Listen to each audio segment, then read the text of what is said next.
इनके प्रोटेस्ट हुए हमेशा विभाजनकारी क्यों नजर आते हैं? उन प्रोटेस्टों में ये कहा गया गधा और घोड़ा का कोई मिलन हो सकता है क्या? मतलब हम आप चांद पे जाने की बात करते हो, हम खुद को होमो सेपियंस मानते हैं, पर आप किसी को गधा किसी को घोड़ा मानते हो। तो केवल हास्य से आने वाले तबकों के लिए, जिन तबकों का हम प्रतिनिधित्व कर रहे हैं। मैं किसी पॉलिटिकल पार्टी की तरफ से यहाँ पर खड़े होने नहीं आई हूँ। मैं यहाँ पर एक बहुजन छात्रा के तौर पर खड़ी हूँ, एक वंचित और हाशिए पर से आई हुई छात्रा के तौर पर खड़ी हूँ, जिसकी जिम्मेदारी है कि अगर हमारे आगे आने वाली पीढ़ियों से उनका हक हुकूक छीनने की कोशिश की जा रही है, तो हम उसको रोक पाए, इंश्योर कर पाए कि इस देश में कानून का राज होगा, संविधान का राज होगा, किसी और कानून का राज नहीं होगा जो ये चाहते हैं कि जातिगत भेदभाव हर जगह चलता रहे। मैं डिबेट्स का हिस्सा थी। कुछ लोग ये कह रहे थे, अरे 278 हत्याएं ही तो हो गई, क्या हो गया? सुसाइड 278 ही तो है। मतलब आप एक केस का हवाला देते हैं तो आपका दर्द एक्सक्लूसिव दर्द, और हमारे 278 लोगों की हत्याएं हो जाए वो दर्द। अब इनका चरित्र बदलता जा रहा है। आप इनके चरित्र को नोटिस कीजिए, बड़ा महीन होता जा रहा है। पहले क्या होता था? पहले डायरेक्टली एकलव्य का अंगूठा मांगते थे, अब आपके वाइवा में आपसे आपका नंबर मांग लेते हैं। अब आपसे आपके इंटरव्यू में ये नंबर मांगते हैं। ये कहते हैं नहीं ऐसा तो कुछ अभी कहीं होता नहीं, यूनिवर्सिटी में होता नहीं, हमारे साथ भेदभाव होता है। मतलब दलितों, पिछड़ों, आदिवासियों के साथ भेदभाव नहीं होता है, चंद जातिगत लोगों के साथ भेदभाव होता है। ये हवाला क्या दे रहे हैं? इस कानून का इस्तेमाल हमारे खिलाफ फर्जी केस लगाने पर होगा। पीछे दिल्ली विश्वविद्यालय है, यहीं के कॉलेज से एक फर्जी नैरेटिव गढ़ा गया। बताइए, पिछड़े, ओबीसी, दलित तबकों के लड़के अगर किसी लड़की को प्रपोज कर देंगे और वो मना कर देगी तो वो लड़का तो SC ST केस लगा देगा, और ये कॉलेज का हवाला देते हुए फैलाया गया। फिर कॉलेज ने कहा नहीं ऐसा कोई केस हुआ ही नहीं था। इनका दर्द भी फर्जी होता है, इनका दर्द भी फर्जी है, इनके पास आंकड़े तक नहीं है।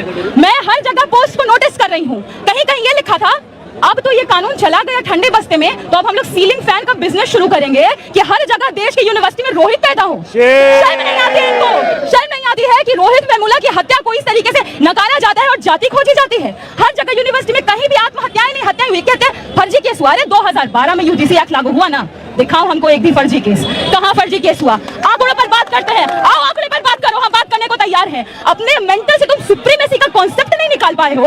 आज तक सुप्रीमेसी आपकी बनी हुई है, मेरिट बना हुआ है, और हमारे यूनिवर्सिटी में छात्र पहुंच जाते हैं, उससे तकलीफ। मैं एक एग्जांपल आपको दे रही हूँ, 3 दिन पहले का एग्जांपल है, बिहार का एग्जांपल है। झपकी देवी नाम की महिला दलित समुदाय से आती है, उनको अग्नि देने तक की जगह नहीं दी गई, उनको रोड नहीं दिया गया, उनको जाने नहीं दिया गया, चौराहे पर उनकी लाश जलाई गई। कल मैं आपको गुजरात की घटना बता रही हूँ। गुजरात में एक व्यक्ति घोड़ी पर चढ़ रहा है, दलित समुदाय से आ रहा है, तलवारें लहरा दी गई। आखिर किन लोगों को दिक्कत है? हमारे घोड़ी पर चलने से किनको दिक्कत है? यूनिवर्सिटी में JNU की छात्रा हूँ, मैं आपको JNU का घटना बता रही हूँ। वाइवा में मार्क्स विनय यादव नाम के छात्र PhD तक पहुंच जाते हैं। PhD पहुंचने के बाद भी जब वो वाइवा देने जाते हैं, ये आधे घंटे का वाइवा उनका हो गया, पर जब रिजल्ट आता है लिखा दिया जाता है एब्सेंट। आप वाइवा से एब्सेंट थे, एब्सेंट हमें एब्सेंट कर दिया गया है। बड़ी बात यह है कि ये जो भ्रम फैलाया गया कि ये कानून किसी जाति के खिलाफ है, इस भ्रम को किसने हवा दी? इस भ्रम को मीडिया ने हवा दी, इस भ्रम को हवा दी भाजपा ने हवा दी। इस भ्रम को किसने हवा दिया? जबकि इस कानून में आप इस कानून को जाके पर पढ़ तो लेते, इसमें तो कई सारी ऐसी विसंगतियां हैं जिसके ऊपर हम चर्चा करना चाहते थे। ये कानून IIT IIM पर तो लागू भी नहीं होता, और सबसे ज्यादा आत्महत्या IIT से खबरें आती है। दर्शन सोलंकी यानी कि ये कौन लोग थे? IIT में आखिर क्या हत्याएं कैसे हुई? संस्थागत हत्या थी।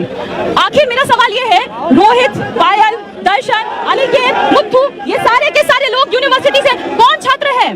मेरा सवाल ये, इंसान बनने में आखिर आपको तकलीफ क्या है?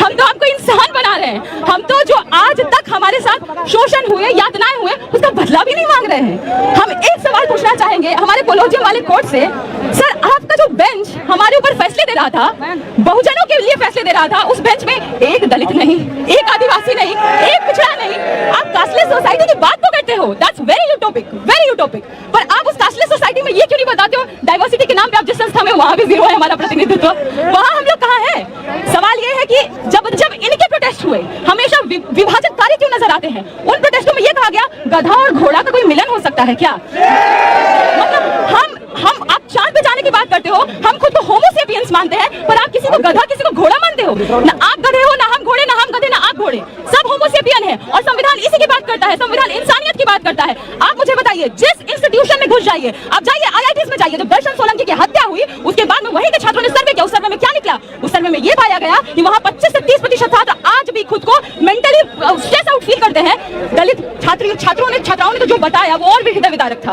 उन्होंने कहा उन लड़कियों से, दलित तबके से आने वाली लड़कियों से ये कहा जाता है कोटे से हो या कोठे से हो। उन लड़कियों के ऊपर सोचिए कि कैसी